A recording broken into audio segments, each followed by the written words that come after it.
बात पढ़ने की तरफ राग़िब होते थे, उन्हें अपने ज़ाती खर्च से स्कूल और कॉलेज में दाखिला दिलवाने के लिए वो चाह जाते थे। और यही वजह है कि उनकी वफ़ात के बाद भी लोग उनके अच्छे नाम से याद करते हैं। वरना वफ़ात के बाद लोग आमतौर वफ़ात भी दूर की बात छोड़िए, मनसब से उतरने के बाद ही लोग दूसरे को भूल जाते हैं कि ज़ात गिरामी बेखुद साहब की ही थी कि आज भी वो अच्छे बातों से अच्छे नामों से याद किए जाते हैं। ये बेखुद साहब का अपने आप में एक बड़ा कारनामा है। अनीस रफ़ी वसीमुल हक साहब देखिए इस वीरान साली के बावजूद भी यहाँ तशरीफ फरमा है। ये सब बेखुद साहब की ज़ात बाबरकत का ही सिला है।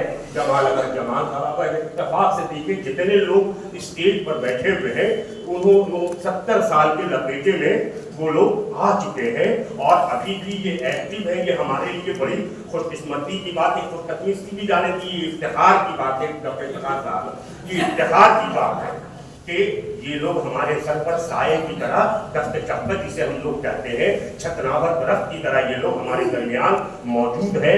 वरना इस कसाद बाजारी में हर शख्स आपको बड़ा नजर आता है, कोई छोटा नजर नहीं आता है।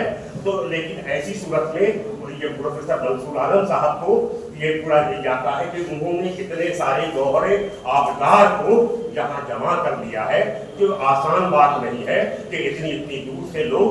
और सामीन, ये अदारा जो आज professor Abbas Ali Khan Bekhud literary foundation के नाम से जाना जाता है, ये इस नाम से नहीं लेकिन बज़्म बेखुद के नाम से उस वक्त कायम हुआ था जब अब्बा का इंतकाल हुआ था। उस ज़माने में कई एक शेरी नशिस्तें हुई थी जिनमें कलकत्ता के मारूफ शोरा हाजिर हुआ करते थे, जिनमें रज़ा मजहरी, इब्राहिम होश, नवाब दहलवी, ताबिश दहलवी वगैरह सब शामिल थे। 5-6 नशिस्तों के बाद पता नहीं क्यों ये सिलसिला रुक गया और काफ़ी दिनों तक रुका रहा। इत्तेफाक से हम लोग भी सब नौकरी के सिलसिले में बाहर रहे, इस तरह से कुछ इस तरफ तवज्जो नहीं दे पाए। लेकिन बाद में हमारे मंसूर साहब, डॉक्टर मंसूर साहब ने जब 2001 में अब्बास अली खान बेखुद शख्सियत और फ़न किताब निकाली तो हम लोगों में जज्बा पैदा हुआ। उस वक्त हम लोगों ने वो बज़्म बेखुद को professor Abbas Ali Khan Bekhud literary foundation के नाम से परिचित करवाया। उसके बाद से हम लोगों ने कोशिश की और अब तक 3-4 किताबें इस फाउंडेशन के नाम से अब्बा पर निकाल चुके हैं, जैसा कि आप सबों को मालूम है। और अभी इस फाउंडेशन की तरफ से हम लोग और कुछ काम करना चाहते हैं। अब्बा के सिलसिले में एक सेमिनार करने का इरादा है जिसमें इंशाअल्लाह मुलाकात आप लोगों से जल्द होगी। और फिर जो 2001 में जो किताब निकली थी प्रोफेसर अब्बास अली खान बेखुद शख्सियत और फ़न, उसका दूसरा एडिशन जो है उसकी भी तैयारी हो रही है। उसमें और कुछ मज़ामीन और दिए जाएंगे। तो अब हम लोग इस सिलसिले में सोच रहे हैं कि ये सिलसिला जारी रहे और ज़रा ऑर्गेनाइज वे में जारी रहे। तो ये है मुख्तसरन इस अदारे के बारे में। इस मौके पर मैं और खुसूसी तौर पर मैं इस मौके पर ये मकाती के वहशत बनामे बेखुद, मेरे ख्याल में इस महफिल में जितने लोग हैं उनमें शायद मैं वाहिद आदमी हूँ जो वहशत साहब से मिल चुका हूँ, रूबरू हो चुका हूँ। मुझे याद है मेरी उम्र कोई 6-7 साल की होगी, वो आए थे कलकत्ते, घर पे दावत थी। तो ये उस ज़माने छोटी थी, उतना तो सेंस नहीं था, एहसास नहीं था। लेकिन जब सुबह को उठे तो देखा घर में कुछ अजीब तरह की तब्दीली है, घमाघमी है, सफाई हो रही है, इस तरह से कुछ। अब्बा जो है वो बाजार जाने के लिए अम्मा से पूछा और क्या क्या चीज़ें चाहिए, तो पता चला कि नहीं, अब्बा के उस्ताद वहशत नाम के وہ آنے والے ہیں۔ تو خیر وہ شام کو جب آئے تو ابا نے ہم کو لیا، ساتھ لے جا کے ان سے ملایا، انہوں نے ہم کو اپنے سینے سے لگایا اور دعائیں دی۔ تو یہ جو شرف مجھے حاصل ہوا ہے ان سے ملنے کا اور ان کی دعاؤں سے فیضیاب ہونے کا، میرے خیال میں بہت بڑی بات ہے۔ اور مزید کہنے کی کوئی اور نہیں، مزید کہنے کے لیے اور کچھ نہیں ہے۔ میں یہاں تمام لوگوں کا اس سرکاری کی طرف سے شکر گزار ہوں کہ آپ سب یہاں موجود ہیں۔ خاص طور پر میں جناب وسیم الحق صاحب کا خصوصی طور پر مشکور ہوں کہ آپ نے تکلیف کی اور ہم لوگوں کو اپنی موجودگی سے نوازا۔ بہت بہت شکریہ۔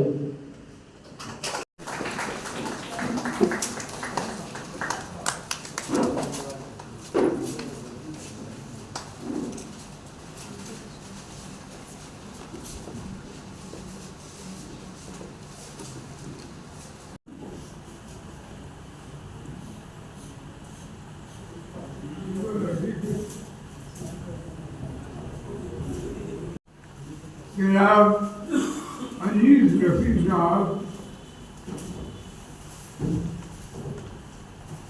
میرے چھوٹے بھائی ظہیر انور،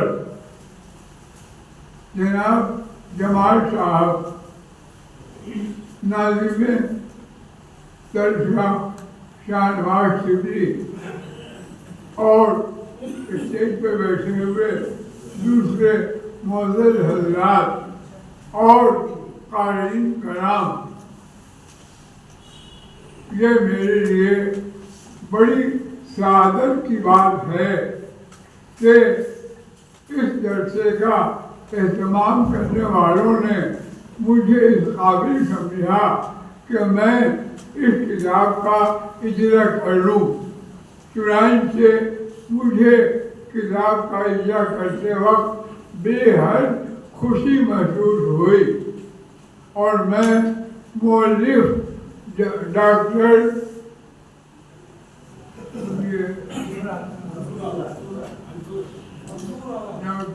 منصور عالم صاحب کو خاص طور سے مبارکباد پیش کرتا ہوں کہ انہوں نے بڑی دقیقہ سنجی کے ساتھ وہ تمام خطوط جمع کیے اور اس کو اس کتاب کی زینت بنایا۔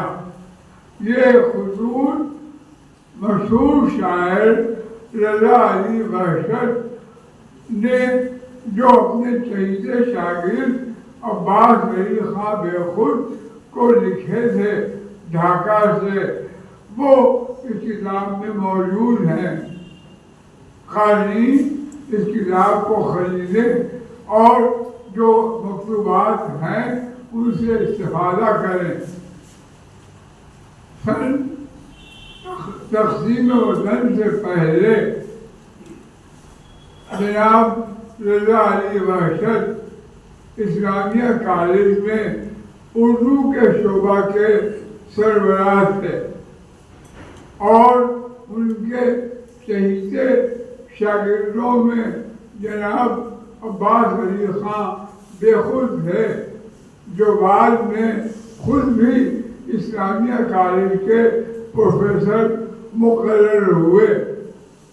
یہ میری خوش نصیبی ہے کہ مجھے 4 سال تک جناب بے خود دہلوی استاد کے شاگرد رہنے کا موقع ملا اور میں نے ان سے بہت کچھ فیض حاصل کیا۔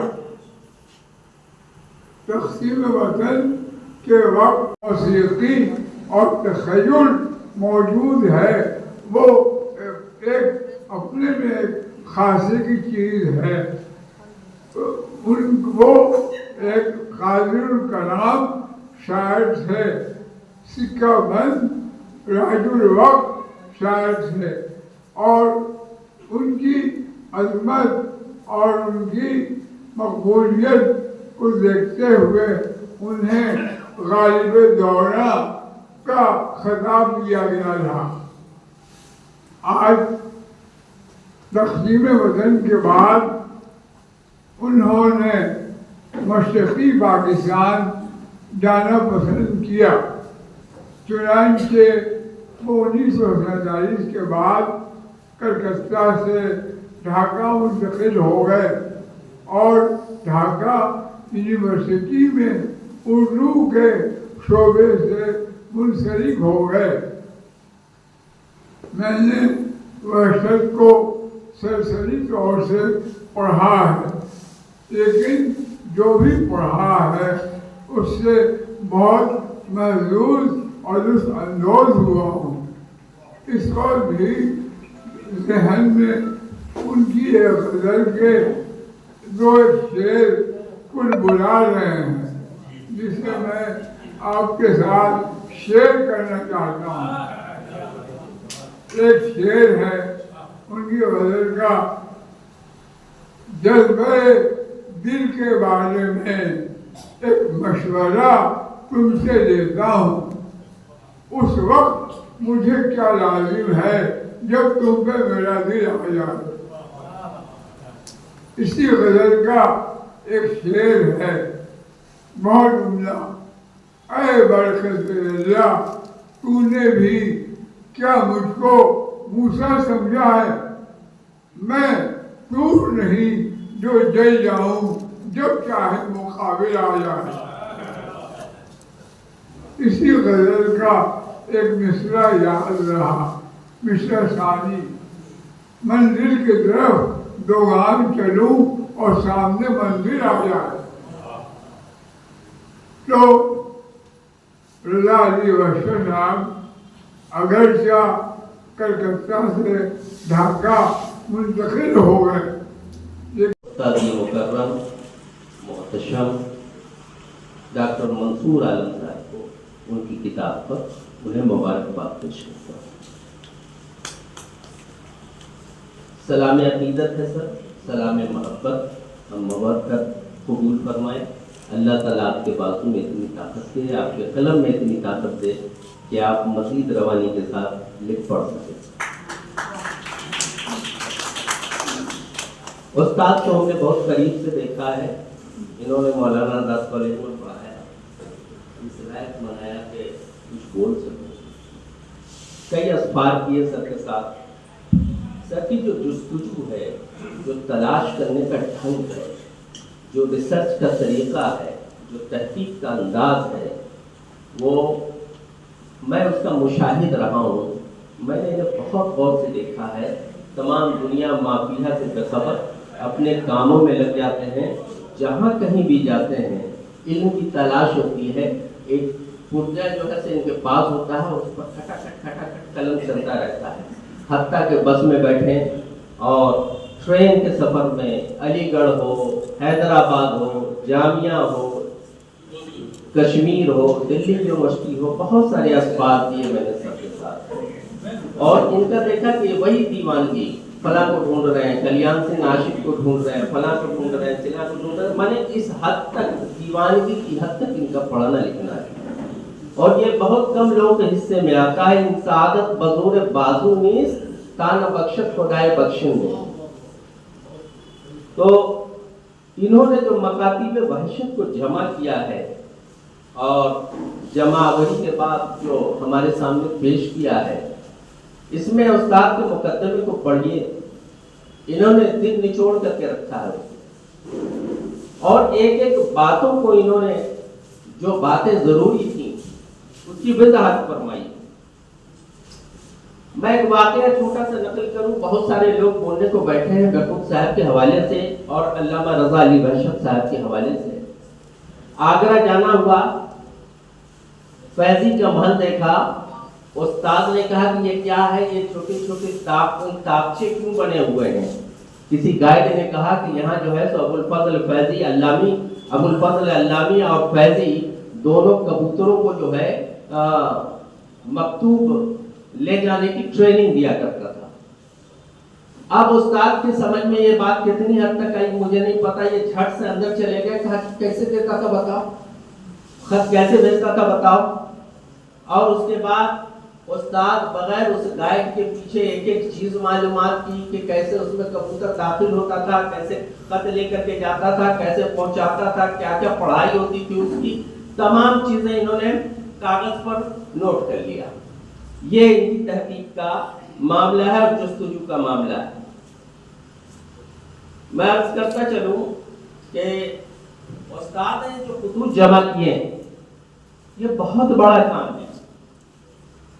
آپ نے غالب کا سفر کلکتہ پڑھا ہوگا اور پنج آہن کے حوالے سے بہت لوگوں نے لکھا ہے، بڑی بےایمانیاں ہیں اس میں. پرتب روہیلا نے تمام خطوط کو جمع کیا اور پھر انجم صاحب نے پوری داستان لکھی ہے، لیکن آپ بغور پڑھیں گے تو معلوم ہوگا کہ کڑیاں مسنگ ہے. بات نہیں بنتی کہ غالب کا کلکتہ کا سفر کیسا رہا، وہ کیسے آئے، کہاں پر اترا، کس طرح سے آیا. خطوط کچھ غائب ہو گئے. یہ استاد نے بہت بڑا کام کیا ہے کہ ان خطوط کو مکاتب وحشت کو جمع کی شکل میں جمع کیا ہے. ممکن ہے بہت ساری کڑیاں ہمیں مل جائیں اور آئندہ ریسرچ اسکالر کو اس سے فائدہ پہنچے گا. دوسری چیز میں یہ عرض کرنا چاہتا ہوں کہ وحشت کے خطوط پہلے بھی شائع ہوئے اور استاد نے بھی شائع کیا، لیکن خطوط کا شائع ہونا اسے ایک نقد کے بعد تحقیق کے بعد شائع کر دینا یہ تو ہم پر احسان کیا، لیکن یہ بہت بڑا اس رشتے کو جو دل کا رشتہ دل سے ہوتا ہے، دماغ کا رشتہ دماغ سے ہوتا ہے، اور اس کو اجاگر کرتا ہے کہ ایک دوسرے کے درمیان یعنی استاد و شاگرد کے درمیان کس قدر محبت تھی، دونوں کے درمیان کس قسم کا رابطہ تھا، استاد کو کیسا ہونا چاہیے اور شاگرد کو کیسا ہونا چاہیے، اس رابطے کو بھی اجاگر کرتا ہے. یہ استاد نے اپنی پوری شاگردی کا ثبوت پیش کیا ہے. اب کسی نے بیخود کو تو نہیں دیکھا تو کم سے کم ڈاکٹر منصور عالم صاحب کی آنکھوں کو تو چوم لے تاکہ بیخود کو دیکھے. تو یہ ہے معاملہ. اور بیخود کو جس نے نہیں دیکھا، وحشت کو جس نے دیکھا ہے، ان کی آنکھوں کو چومیے تاکہ آپ وحشت کو دیکھ سکیں. یہ معمولی چیز نہیں ہے. اگر آپ دل کی نظر سے دیکھیں گے تو بہت بڑی بات ہے. یہ ان خطوط میں جن خطوط میں کچھ اسماء گرامی آئے ہیں ان پر نوٹ لکھا، بڑا وضاحتی بیان ہے. کم سے کم خط کا جو قاری ہوگا وہ بھول بھلیوں میں گم نہیں ہوگا، وہ جان سکے گا کہ محمود طرزی کون تھے، محمود آزاد کون تھے، فلاں کون تھا، نکاح کون تھا، اختر اورنگی کون تھے. یہ استاد نے بہت بڑا کام کیا ہے. ان خطوط کو جب آپ پڑھیے گا تو اس میں دیکھیے گا کہ سماجی، سیاسی، مذہبی، ملی، ادبی، ثقافتی اور تہذیبی اور تمدنی جو ایک خاکہ بن سکتا ہے وہ ان خطوط میں موجود ہے. مثال کے طور پر اس میں سفر نامے کی بھی خصوصیات پائی جاتی ہیں. ایک جملہ میں نے وہاں سے نوٹ کیا ہے، اس میں آپ دیکھیں گے جغرافیائی حالات بھی ہیں، برسات کا ذکر ہے، بارش کا ذکر ہے، کشتی کا ذکر ہے، مسافت کا ذکر ہے، موسم کا ذکر ہے. امیجری جس کو کہتے ہیں، پیکر تراشی ہے اس میں. جب وہ دکھاتے ہیں کہ موسم اتنا اچھا تھا اور یہ تھا وہ تھا، تو تمام چیزیں آپ ایک سفر نامہ کی جھلک چھوٹا سا جملہ دیکھیں کہ اس میں لکھا ہے کہ کنٹرولر کلکتہ کی جگہ ڈھاکہ میں نے لکھ دیا تھا، اس سے وحشت مسلم ہو گئی. جملہ پر غور کیجئے، بہت بلیغ جملہ ہے جناب عالی. دوسرا دیکھیے سفر نامہ کی جھلک دیکھیں، سامان لدوا کر ٹیکسیوں پر ہم لوگ سوار ہوئے، ایک ڈبہ ریزرو کروا کر ہم لوگ بیٹھے اور مال کو اس میں رکھا. یہ مال مختلف قسم کے اشیاء پر مشتمل تھا جو میرے نزدیک پھینک دینے کے لائق تھا. وہ عورتوں کی نظر میں عزیز، وہ عورتوں کی نظر میں عزیز تھا. پوری تمدن اس میں جھلک ہے. نسوانی تہذیب اور نسوانی جو ان کی کیفیات ہوتی ہیں، جو ان کے ذہن میں باتیں چلتی رہتی ہیں، اس جملے میں پورا موجود ہے. کہ عورتوں کو کوئی بھی سامان کس قدر عزیز ہوتا ہے اور آپ کے نزدیک اس سامان کی کیا اہمیت ہوتی ہے.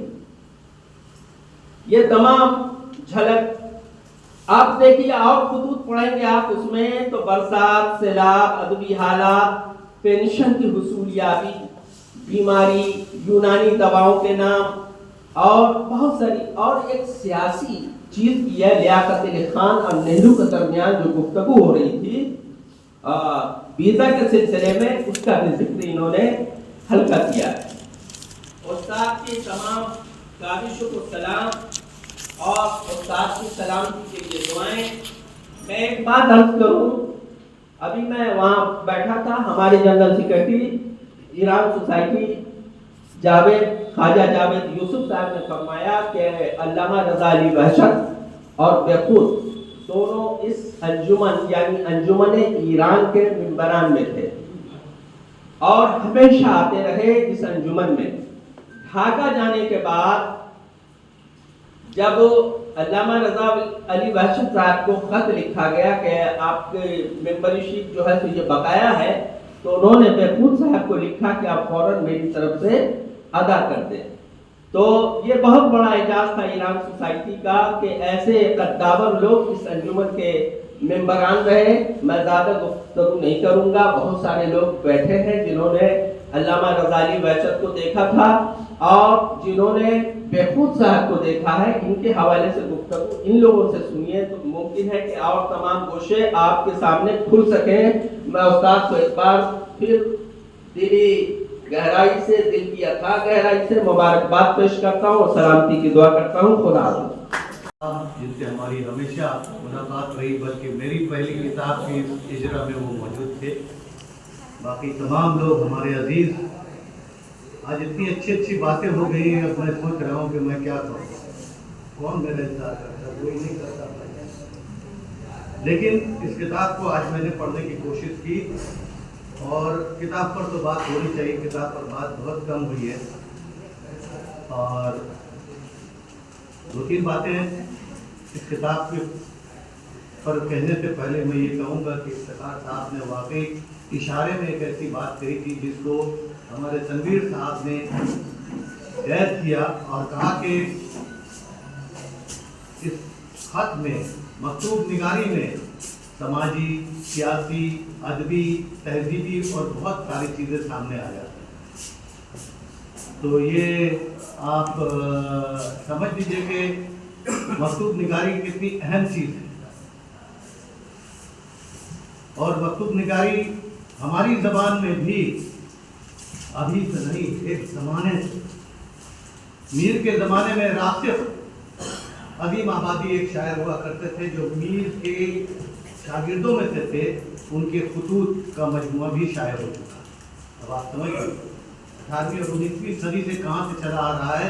और इस किताब तक आते आते आप समझ लीजिए हमारे पास उर्दू की एक लंबी फहरिस्त है जिसमें गालिब तो है ही, तमाम लोग गालिब के खुतूत के बारे में, उनके अंदर भरे हुए पोशीदा, अब तक बहुत सारी चीज़ें पोशीदा हैं, उनके इम्कानात को समझते हैं और उस पर नए नए गोशे निकल रहे हैं। लेकिन इसके अलावा भी अकबर इलाहाबादी, हसरत मोहानी, शिबली, आरजू नदवी, सलमान नदवी साहब और दूसरे तमाम लोग आज तक और वहशत के ज़माने तक ये सारी चीज़ें, ये खत व किताबत का सिलसिला रहा और अक्सर मकतूब निगारी किताबी सूरत में हम लोगों के सामने आई। तो हिस्टोरिकल फैक्ट है, बैकग्राउंड है इसका कि मकतूब निगारी में हम समाजी, सियासी और दूसरी चीज़ों को पाते हैं, उसकी कैफियत को पाते हैं। लेकिन इस किताब में कुछ बात दूसरी है। पहले इससे पहले तो मैं आपको ये बता दूं, letter writing is an art. लेकिन ये इस इंफॉर्मेशन टेक्नोलॉजी में it has become a lost art. ये आर्ट लॉस्ट हो चुका है। हम लोग अपने तौर पर एक दूसरे को जो खत लिखते हैं उसको भी नहीं लिखते, खत्म हो गया ये फन। अब तो आर्टिफिशियल इंटेलिजेंस आ गया है, तो खुतूत की क्या जरूरत है। और साथ साथ इन्होंने एक तहजीबी बात यह की कि शागिर्द और उस्ताद का क्या रिश्ता था। थोड़े दिन पहले मुख्तसर में कर देता हूँ, इन्होंने इक़्तिदार की बातें की, वैल्यूज की बातें की।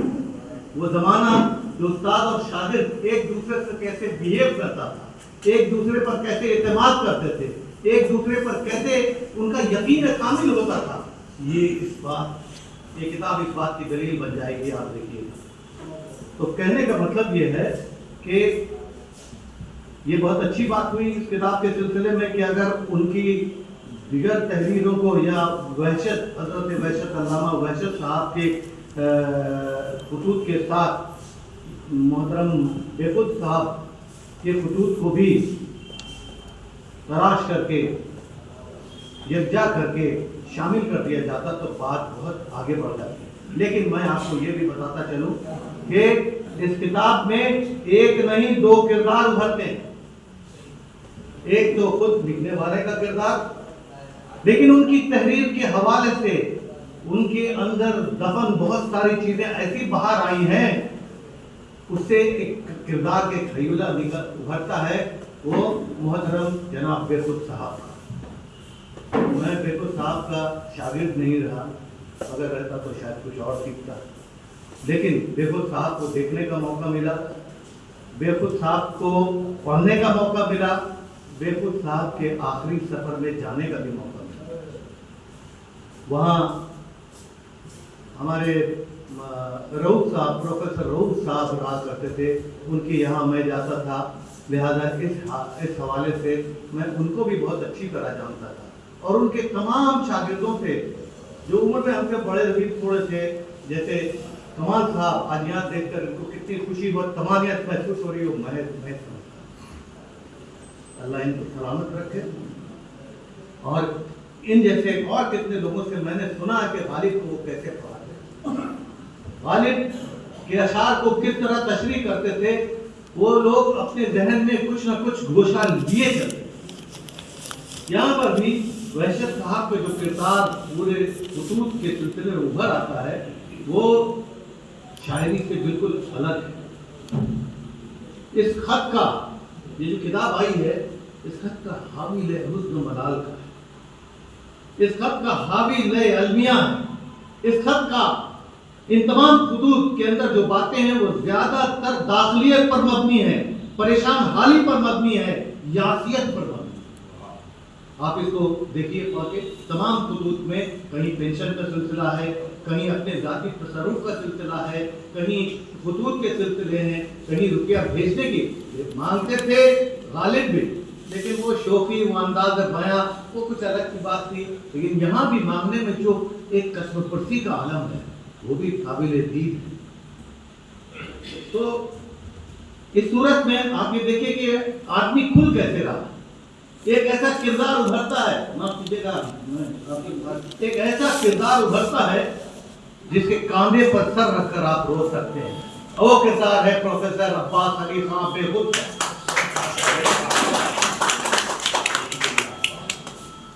یہ خطوط نہ صرف اس شخص کو سامنے لاتا ہے جس کو لکھا گیا ہے کہ وہ کتنا عظیم شخص ہے، کتنی اہمیت ان کی اپنے استاد کی ہے، اور آج استاد اور شاگرد کے رشتے میں ایسی دراریں پڑ گئی ہیں، دوست میں ایسی دراریں پڑ گئی ہیں کہ افسوس آتا ہے.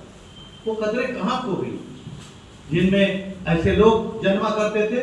وحشت صاحب، رضا مظہری صاحب، عباس علی خان بیخود صاحب، وہ کہاں گئے؟ وہ قدریں کہاں چلی گئی، کدھر چلی گئی؟ اللہ میاں نے ایسے لوگوں کو بنانا بند کر دیا کیا؟ کہاں ہے وہ؟ مجھے تو بہت کم دکھائی دیتا ہے.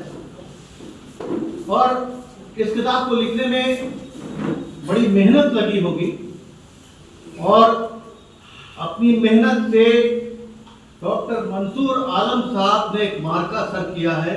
انہیں مبارکباد دیتا ہوں، فاؤنڈیشن کو بھی مبارکباد دیتا ہوں. منصور عالم صاحب نے بڑی محنت کی ہے اس کتاب میں، اور خطوط پر، ان کرداروں پر اور ان کی تنہائی پر، ان تمام چیزوں پر وہ لکھتے ہوئے ایک جگہ لکھ رہے ہیں. دیکھیے، اندوناکی کا ذکر کر رہے ہیں، ان کے بیٹے کی مسلسل بیماری کا ذکر کر رہے ہیں، اور ان کے بعد ان کا یہ جملہ دیکھیں، یعنی ان کے خطوط ایک مجبور اور پریشان حال انسان کی آنکھ سے ٹپکا ہوا وہ لہو ہے جس نے اپنے شاگردوں اور اپنے بہی خواہوں کے لیے والہانہ محبت، بے اختیارانہ یا دیانت دارانہ اذیت ناکی वो जुदाई का रंग घुला हुआ है, जो जज्बात की शिद्दत, मोहब्बत की पासदारी, वुसअत और सदाकत का आयनादार है। ये किताब का एक जिस्ट है, इस किताब की सादगी का एक जिस्ट है। इस किताब की ऐसी बात लिखी है, आंख से टपका हुआ है आंसू। मुझे याद टैगोर आ गया, माफ कीजिए मैं कंपैरिजन ड्रॉ नहीं कर रहा हूँ, लेकिन ताजमहल को देखते हुए टैगोर ने ये बात कही थी कि जैसा लगता है कि फितरत की आंख से टपका हुआ एक आंसू है जो जो संगमरमर में चल रहा है। क्या बात है। अब इनका एक जुमला अगर हमको टैगोर की याद दिला देता है तो मुझे बड़ी खुशी होती है। बहुत खुशी की बात है, इस किताब पर मैं बहुत कुछ बोल सकता हूँ, और इसमें सिर्फ सिंपैथी नहीं है, माफ कीजिए, सिर्फ हमदर्दी नहीं है, एम्पैथी है। और एम्पैथी को समझ सकते हैं, दर्दमंदी है। वो दर्दमंदी जो खत लिखने वाले में भी है और खत वसूल जो कर रहा है उसमें भी है। अगर ऐसा एकान, अगर ऐसी कदरें आज फिर दोबारा जिंदा हो जाएं तो बहुत बड़ी बात होगी। दूसरी अहम बात कि ये चूंकि दौर ऐसा है कि हम लेटर राइटिंग को भूल चुके हैं, मकतूब निगारी को भूल चुके हैं, एक गुमशुदापन है, तो इस हैसियत से अगर ये किताब ऐसे वक्त में आती है तो आप क्या कहेंगे? वेलकम, बहुत बहुत आपको कहने को इस किताब पर भी बहुत कुछ है, कैसे कैसे लोगों का इज्तिमा यहाँ है। मैं उन तमाम चीजों को बात देते हुए आप समक्ष राशि के लिए माफी चाहता हूँ। खुदा बहुत बहुत शुक्रिया सलीम अनवर साहब, आपने जामियत में पूरी सारी बातें तफसील का हुनर उसमें है ना, दरिया को कोसे में बंद कर दिया आपने। हज़रात वाला सदर से कबल ये ज़रूरी है कि किताब जिसने तरतीब की, किताब को जिसने संवारा, निखारा, तलाश जस्तजू की, उसकी भी राय, उसके भी ख्यालात को सुनना हमारे लिए बहुत ज़रूरी है। प्रोफेसर मंसूर आलम साहब अपनी ज़ात में खुद एक अंजुमन है, हज़ारा लोग इनके मुखालफिन की तादाद भी बहुत हज़ारा लोग हैं जो इन्हें हर मुकाम पर रोकने की कोशिश करते हैं। रोकना तो छोड़ दीजिए, कलकत्ते की ज़बान में लंगी मारने से भी गुरेज नहीं करते हैं, लेकिन उसके बावजूद सलासत रवी से, साबित कदमी से ये अपना सफर बगैर किसी आवाज किए हुए, बगैर किसी को जवाब दिए हुए आहिस्ता आहिस्ता चल रहे हैं और कामयाबी के कदम चुन रहे हैं। हम जनाब प्रोफेसर मंसूर आलम साहब को मुबारकबाद पेश करते हैं और उनसे उनके ख्यालात जानते हैं। प्रोफेसर मंसूर आलम।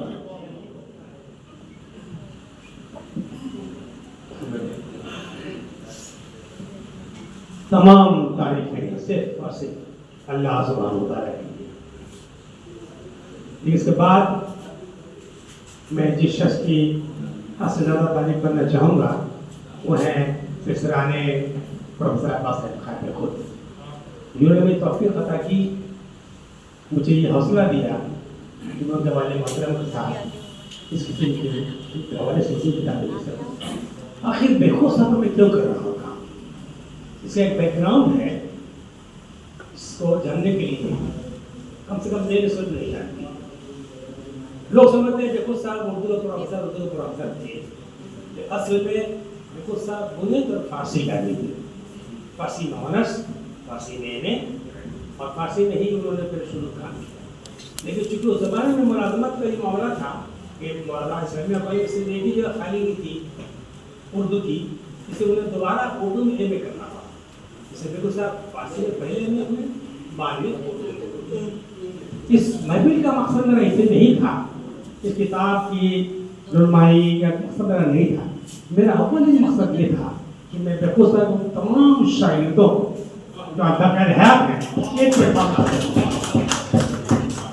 चुनांचे सबसे मोहम्मद शाहिद वसीम साहब तशरीफ रखता है, हमारे अली सदी साहब हैं, रोज साहब हैं, मैं खुद हूँ, कमाल भाई हैं और भी मुश्ताक आदमी हैं, जनाब मेरी फिरोज साहब है। दोनों ने इस वजह से नहीं आने की जमा दौरा की तो दोनों को तकलीफ थी, तो मैं कुछ हद तक कामयाब दूर हुआ।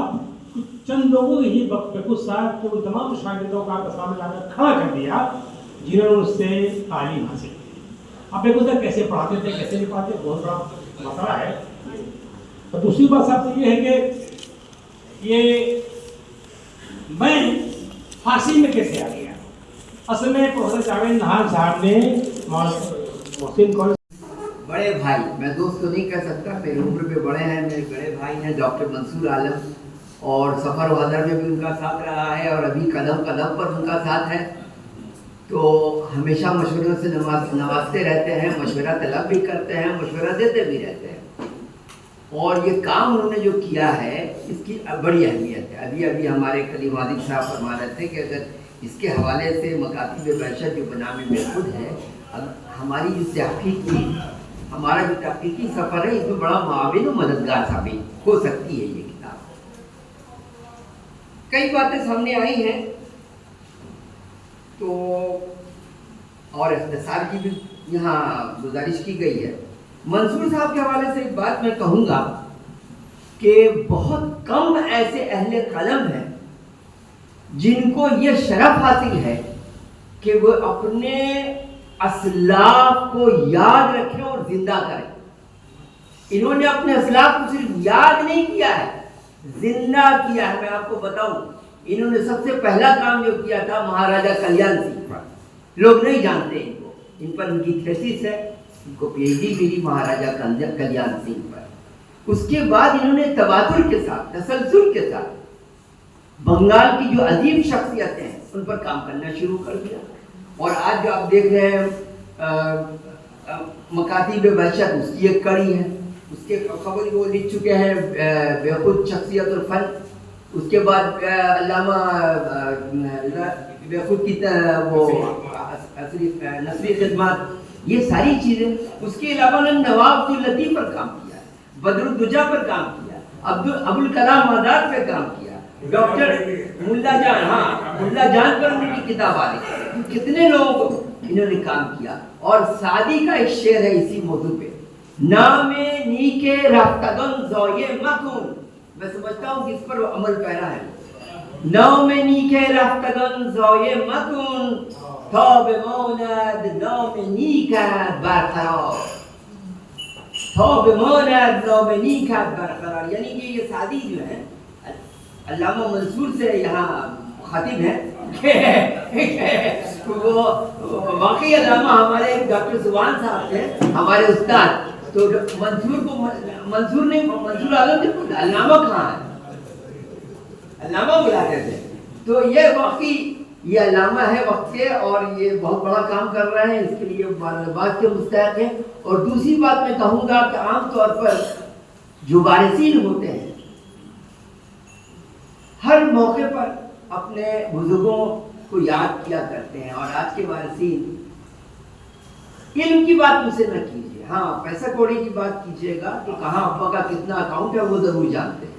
अब तो किताबों को लोग इसको छूना भी पसंद नहीं करते। हमारे बहुत सारे उस्ताद गुजरे हैं जिनके पास मैं जब जाता था तो कहते थे अरे सुनो इसमें हाथ मत लगाओ। जब उनका इंतकाल हो गया तो वो किताबें कौड़ियों के मोल बिके या इधर उधर हो गई, कोई पुरसाने हाल नहीं। उनकी कई तसानीफ बर्बाद हो गई, मैं नाम नहीं लेना चाहता हूँ कि कई तसानीफ बर्बाद हो गई। तो ये काम जो हमारे गज़फ़र अली खान साहब और सफदर खान साहब कर रहे हैं, ये बहुत बड़ा काम कर रहे हैं और इसके लिए मैं उन्हें दिली मुबारकबाद